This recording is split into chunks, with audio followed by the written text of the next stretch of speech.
How many times have you heard these phrases? Change is the only constant. Is it too late to change? If only I could, I'd really want to change this. In this channel, you don't have to wonder. We are going to interview people who really make a difference to this world. Let their stories inspire and empower you to create the change you want to see.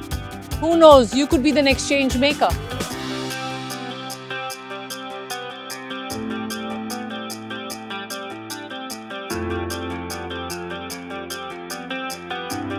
Welcome to the Change Makers.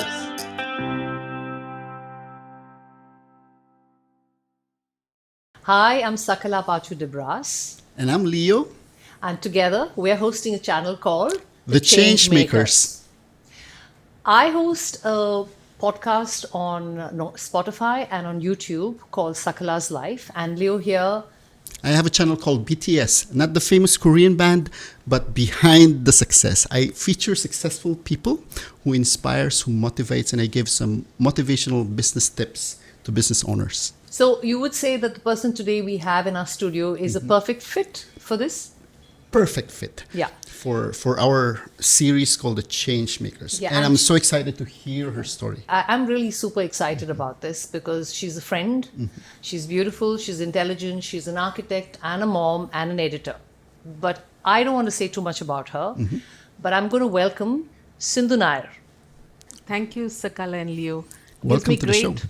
Great pleasure and an honor to be here. Yeah. It really feels good to listen to all this. Yeah. Thank you so much. You'll get more of that. But Sindhu, jokes apart, can you tell us a little bit about yourself and your brand? So I'm Sindhu Nair, mother of two, and an architect by educational qualification, and then again a journalist by educational qualification as well. And then after working in the industry for 20 odd years, I married both my loves of architecture and journalism together, and I have started a digital magazine called Scale, which all of you can follow. It's on Instagram and it's called Scale Qatar, and the digital magazine is available for free for everyone to read. Yes. That's good. So scale Qatar, everyone. Scale Qatar for all of you who are on Instagram and on all social media. But you also have a website. I do. Yeah. I could not wait to ask her the first question because this channel features the change makers and the successful individuals like our guest now, Sindhu. So first question that I always want to ask our guest is, how did you get started? I think for the simple reason that I love architecture a lot, a little more maybe, Okay. but not enough to practice it though. I wanted to let the people, the entire population maybe, that's my entire dream, to know more about architecture, and so bring them to love architecture. And so that is the basic aim of Scale, to let them understand architecture, not just for the beauty of it, but to understand the value behind the building, to what the building brings to its surrounding, and to the people who live in it. So that was the main aim of Scale, to get people to understand more about the love of my life, which was architecture at that point of time. Yeah. And now too. Okay, Yeah. if I'm coming in like a newbie, I don't know anything about architecture, and you're talking to me, how would you introduce me to that world of yours? So let me take you back on a journey that I made to Vienna. I did an architecture tour of Vienna, which is obviously covered in Scale as well. Okay. So when I was taken on a tour of the country, the first thing that they took me was on a historical tour of what the buildings of the earlier past, of the past of Vienna was about.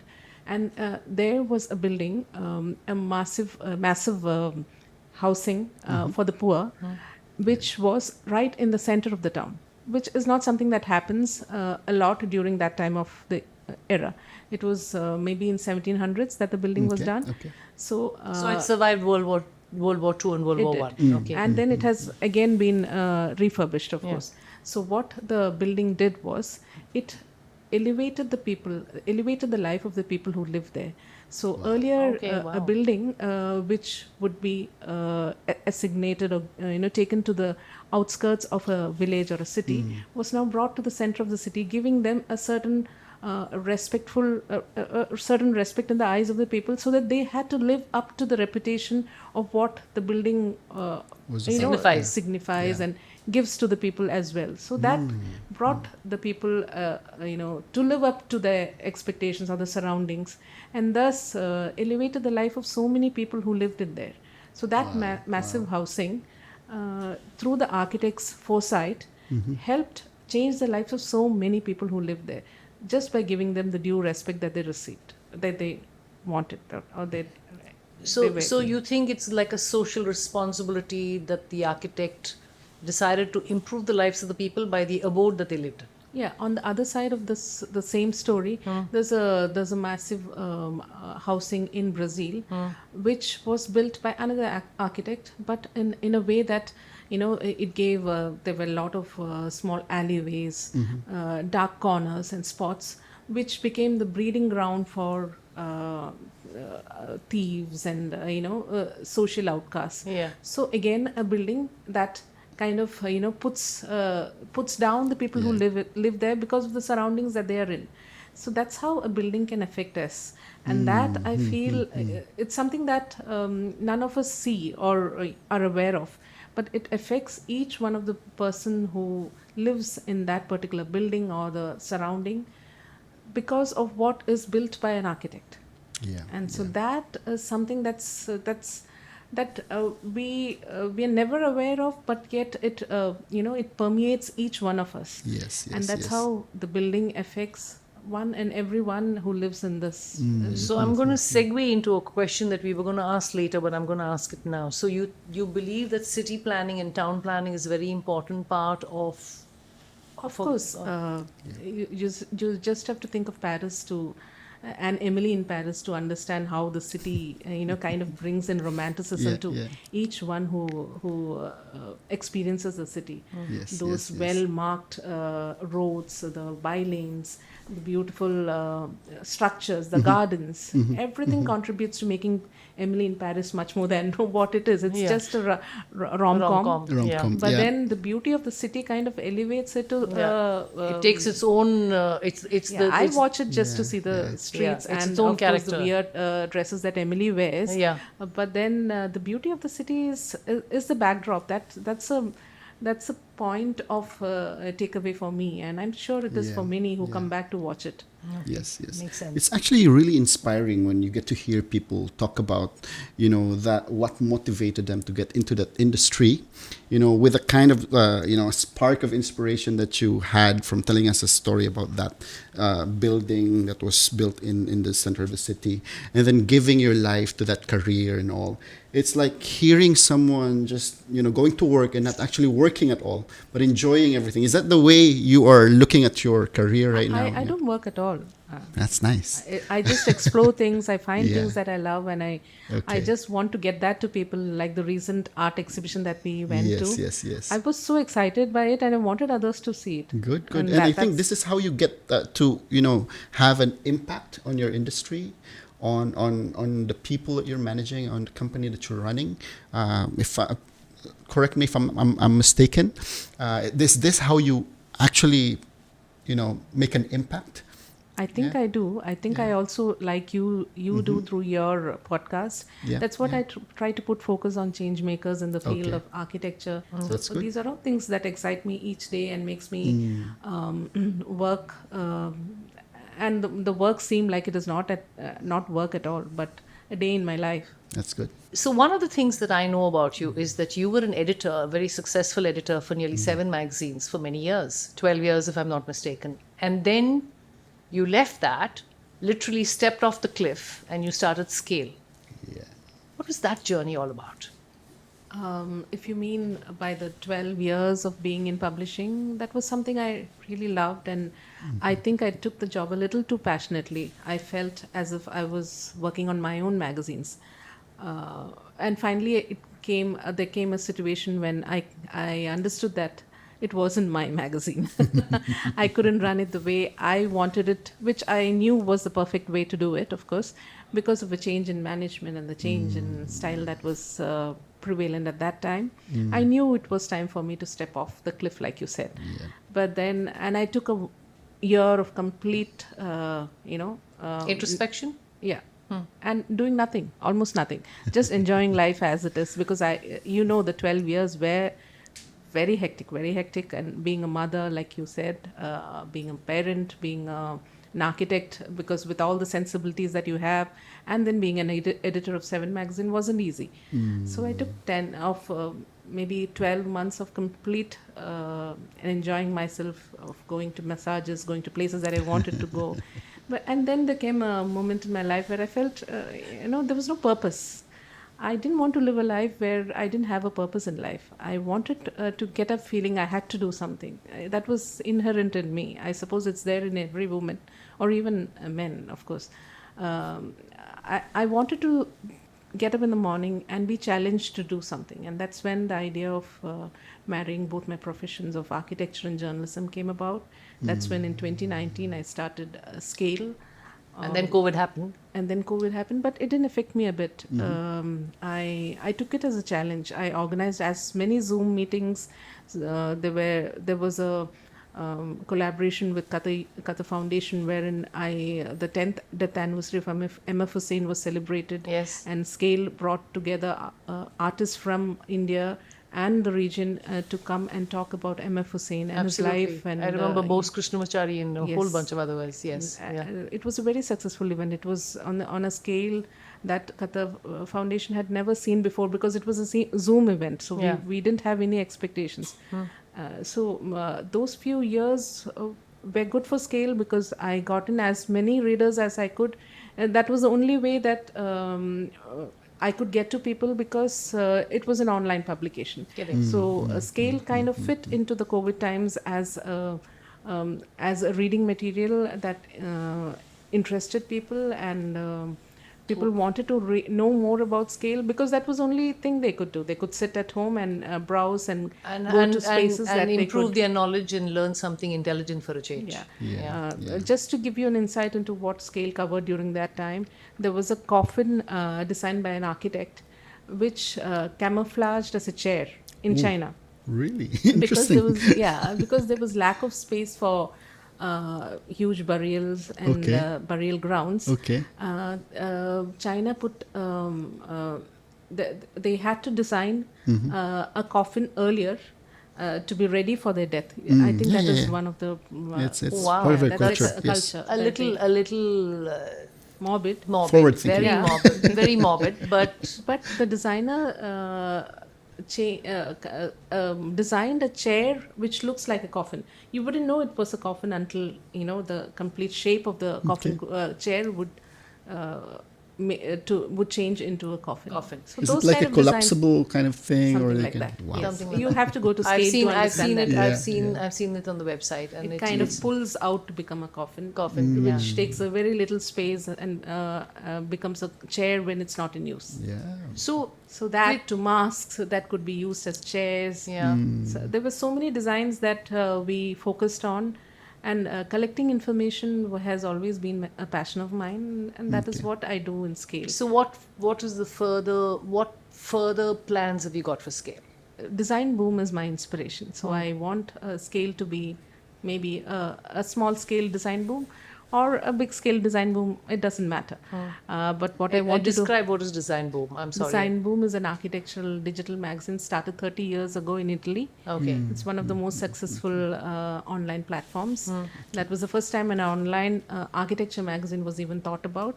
So I want Scale to be an online platform for architecture. But the reasons for not printing being, I think all of us, mostly for those who are in the Asian part of the world, have a sustainable angle in them. We don't want to waste resources and energy. And so I feel digital is the way to go to in this society. It is the future. Yeah, it is the future. I mean, whether you like it or not.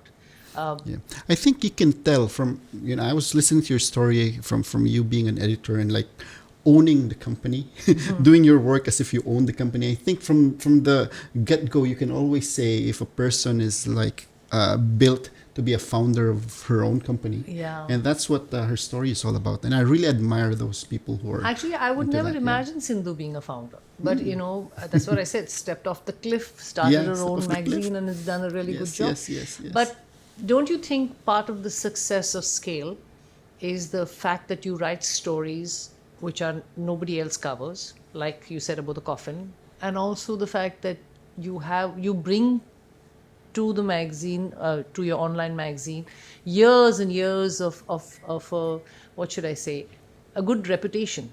I think there's a lot of respect for me as a journalist in Qatar because of the years of work done here, and I think people understand the passion. They understand that the hard work that's put in, because there's a lot of work. There's a lot of work in curating the articles, bringing it all together to one platform.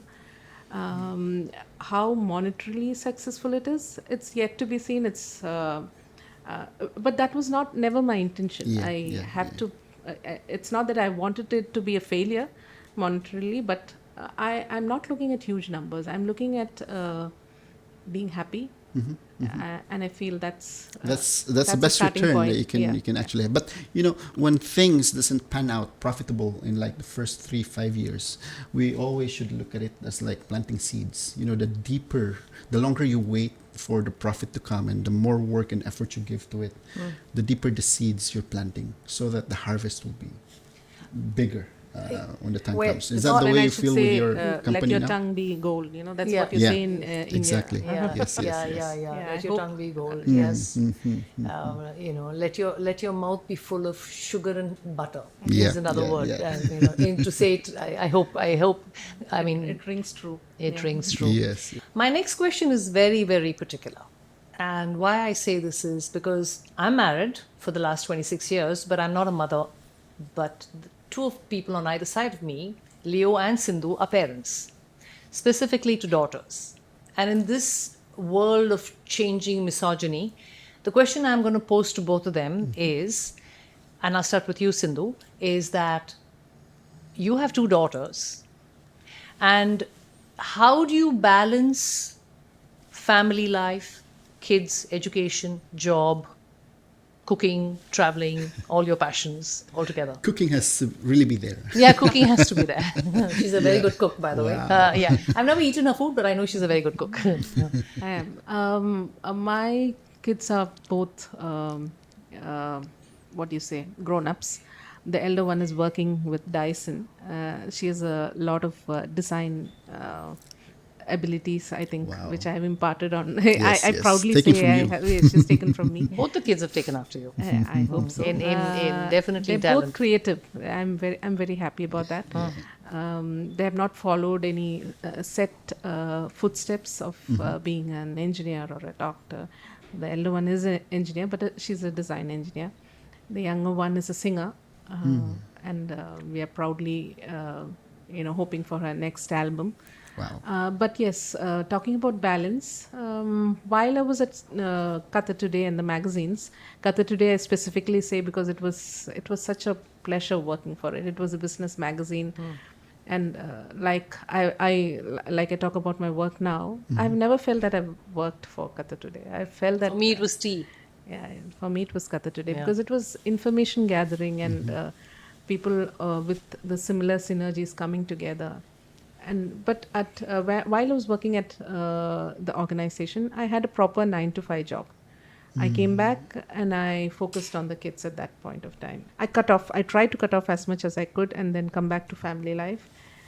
But I also had a person at home who helped me with the housework. Okay. I think as a woman, you need people around you to support you and share the workload, because it is impossible to do everything yourself.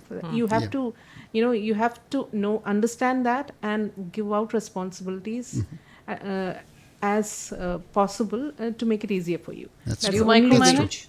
Do you micromanage?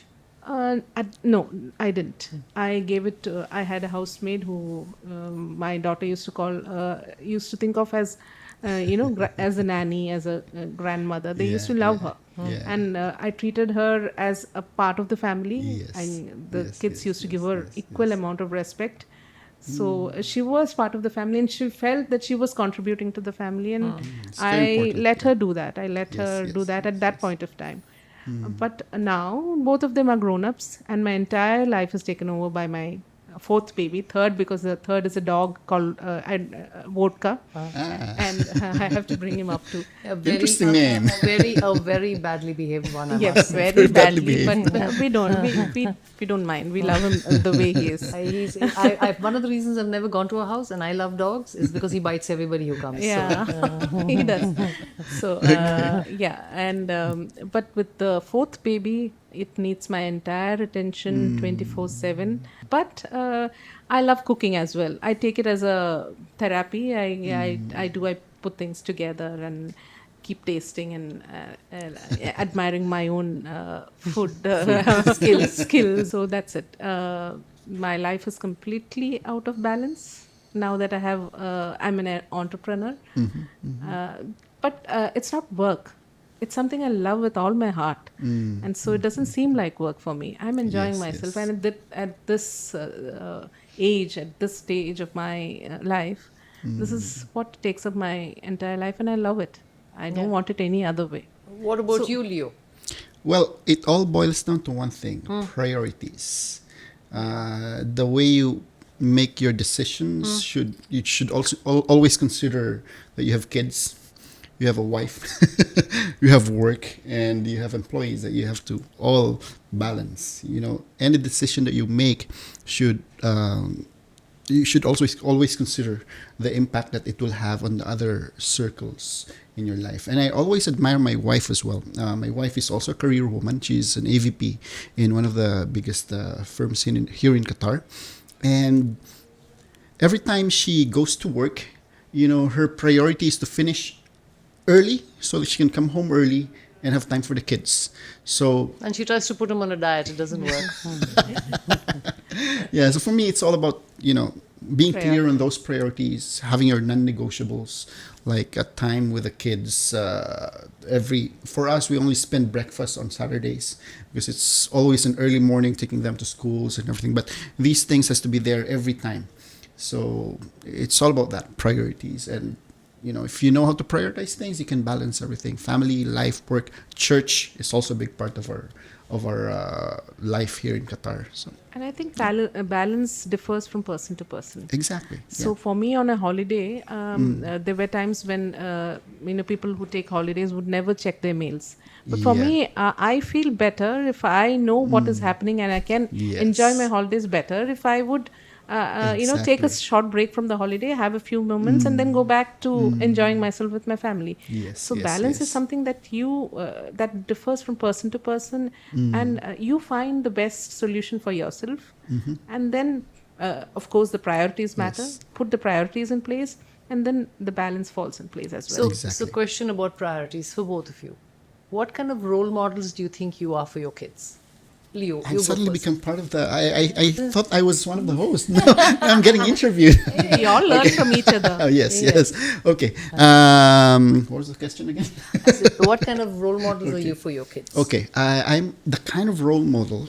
I've started my channel recently, and my main objective for that channel, yes, we wanted to get more likes, we want to get more followers and subscribers. But you know who my first audience is? My kids. Okay. Before I even release the video, I have to show it to them.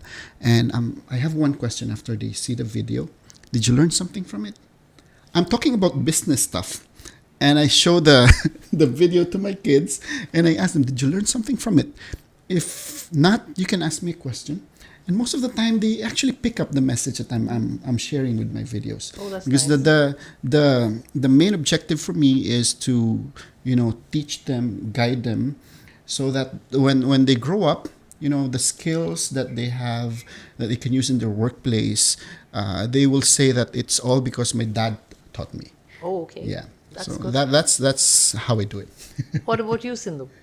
I think both my kids would say that to be passionate about what you do is the main getaway from their parent, from their mother. Yeah. They are. I think both of them are passionate about what they do. But I feel I can be a better parent every day. And that's what I make them understand as well, that every day is a learning day. You take lessons, you pick up values from every new person that you meet, and there's a story everybody has, and you need to listen. You need to listen to be passionate about what you do, and Exactly. pick up stories that inspire you from everyday life. So her two daughters are perfect, what should I say, perfect little kids. Yeah, they're nice, they're beautiful, they're intelligent. I think her dog is completely spoiled, the exact opposite. Yeah, I remember one conversation on the table. You know, my daughter was asked, "So, what's your dad's profession?" You know what she said? Yeah. He's a photographer because he can see the passion that I have for the craft. You know, I'm not a photographer per se, but the craft that my bread and butter is not photography. It's of course the business that we have. Yeah. But my daughter sees the passion. Yeah. She actually deduces that dad is always working with a camera, editing pictures and everything. So he's a photographer. And that's the kind of passion I also want to impart to them. When you like something, it doesn't matter when now you're not earning from it yet, but if you have that passion, you pour it into that craft, you excel in that. That's a really nice work ethic that you can pass on to your children. Yeah. I think we have done well there. Yes. Yeah. The next question I want to ask you, Sindhu, is what kind of a role model you are for women, for entrepreneurs, for mothers? Generally, what kind of a role model are you? One who is passionate about the work. Okay. I feel if you do your homework, if you do your work to the maximum with dedication and with passion, it doesn't matter whether you're a woman or a man in the industry. Yes. And yes. that's being inspirational as well. By you doing your job well, you excel in whatever you're doing. It doesn't matter if you're a woman or a man. Or a woman, yeah. You just do your work without Agree. thinking about what you are. Yes. Just work. But there's some kind of an inspiration boost when you see a woman excel in her field, and that's why we are so thrilled to speak to you, talking about your profession, your business, and everything, because you have done very well in representing the woman in your industry. But here's the next question. What do you think would be the difference if you've started your business elsewhere as a woman entrepreneur, as opposed to starting it here in Qatar? You've been in Qatar for 20 years. So what do you think would be the difference, say, if you've started in the US or maybe in the UK compared Or to India. compared to doing the business here in Qatar as a woman entrepreneur? I think it's much easier here in the Middle East. Yeah. I feel we are treated with much more respect. And people don't look at you differently if you're a woman. I feel with all the role models that we have in the Middle East, starting from our Sheikha Moza to Sheikha Mayaza, Yes. both excellencies, Yes. Her Highness, both are perfect examples of women making big only because of their passions, of what they believe in, on their vision. So coming to a country with such role models, being a woman kind of makes you want to do that extra bit. Wants you to excel a little more, and nobody takes treats you a little less because you're a woman. Here you're given much more respect. Agree. I agree. Agree. I feel it's much more, the red carpet is laid out for us, for women entrepreneurs, Yes. more than anywhere in the world. It's actually more advantageous for you if you're a woman and you start something I've here seen, in this part of the world. so I've been here 23 years and I take a lot of things for granted. Yes. So when I go back to India, for example, when you're standing in a queue, all the men let you go forward, right? And then I go to India and then I'm made to stand in the queue. And when I try to go in the front, I have all the men screaming at me. And I actually had one guy who said to me, "You want equal rights? Yes. You better get used to being That's what treated you get." equally." Exactly. So I feel in the end it's about the work and the priorities and what you stand for that earns you respect, not for being a woman Not or for a being man. a woman. Yes. It's for the work that you do, and that in the end is the clincher. It's what makes you the person that you are, Great. for the great. hard work that you put in. Yeah. The next segment is about a rapid fire question, and you are not given time to think. You have to get the first answer that comes to your mind. So over to you, Leo, with the Interesting. first question. Ready? Okay. Our first question is, which is the best designed building in Qatar? For me, it's Museum of Islamic Arts, MIA by IMPI, because it's a building that changes with light. That's true. I couldn't agree Yeah. more. Yeah. That's true. nice. It's a stunning building. It's a stunning building. Next question. Which architect, and this is worldwide, do you look up to? Zaha Hadid, Okay. for being a woman who changed the perspective of architecture. Yeah. Not just by being a woman, but through her designs. Because Yeah. we have one building of hers in Yeah. Qatar as well, the Yeah. Al Wakra, the stadium. The stadium, it's just a fantastic stadium. yeah. Okay. Most sustainable architecture in the world. Mud architecture. And to take an example from Qatar, there's Hinat Salma. That's a farming solution that can completely Yeah. kind of takes in sustainability to another level. You can read it up in scale. In scale, yeah. Yes, A yes, trend yes. for the future. Sustainable buildings. There was Example? Not just Qatar, anywhere else? there's a resort that's made completely in mud in Kerala, Oh, wow. and it's standing for the 15th year now. So, Okay, so yeah. it can survive. So, Yeah, but that not just mud architecture that takes materials from around itself, from the site. So not a building that kind of takes its flooring from an Italian marble, Yes. that lays out Italian marble, that takes furniture from around the world. No, something that a building that is so grounded in the place that it is, that Yeah. it takes all the building materials from around itself. So there's no energy that's wasted. Yeah, this is in Goa. They have a particular stone called which is laterite, and all the buildings earlier used to be built with laterite stone. And the reason people liked it a lot, it's slightly porous, so when it rains, it absorbs the water, but it also doesn't keep the water. I mean, it's capable of airing it out very quickly. So it's a very good way to build. Yeah. Great. Next question. If you're not an architect, an editor, or a journalist, what would you be? But just watch movies. I like that answer. I want to be doing the same thing. Which genre? Which genre exactly? You can call me, only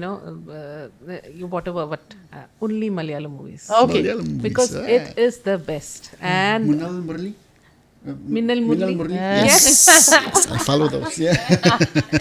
You have to watch Malayalam movies and its remake in Hindi to understand how good the Malayalam film industry is. Yeah, it I is. agree. Because there's no comparison. And I think the Oscars are damned because they never pick a Malayalam movie because they haven't watched it. There are so many good movies that I can, you can, But after I the think now, podcast, we can. after that Netflix hit, it has completely changed the ball game, right? Yeah. Yeah. Minnal Murli is not my. Your kind of genre. Not my genre. Yes. But there are Malayalam movies which talk about daily life, which are the ones that I love to For watch me, because it's, it seems like it's a murder page. mysteries. Murder mysteries. Oh yeah, my husband says something's wrong with you because I cannot sleep without reading a There's murder this mystery. nice series. He has to be worried then. Yeah.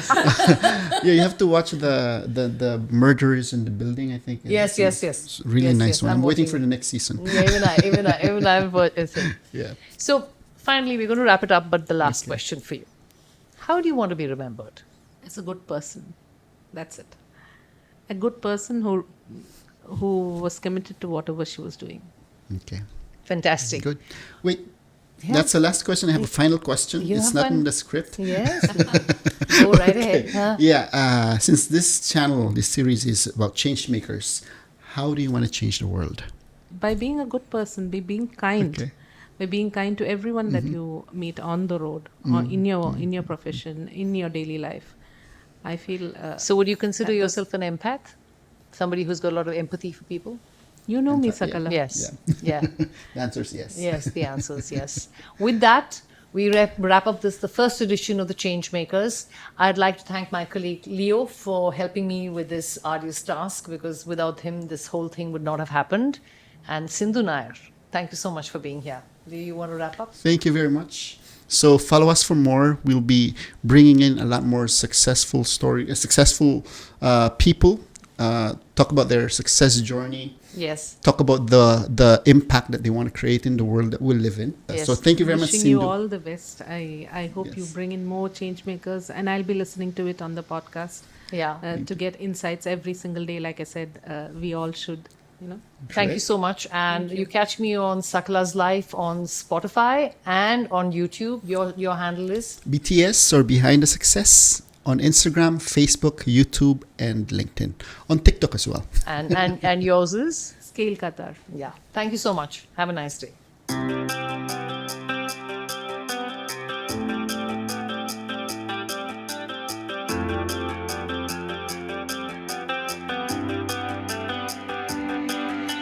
Welcome to the Change Makers.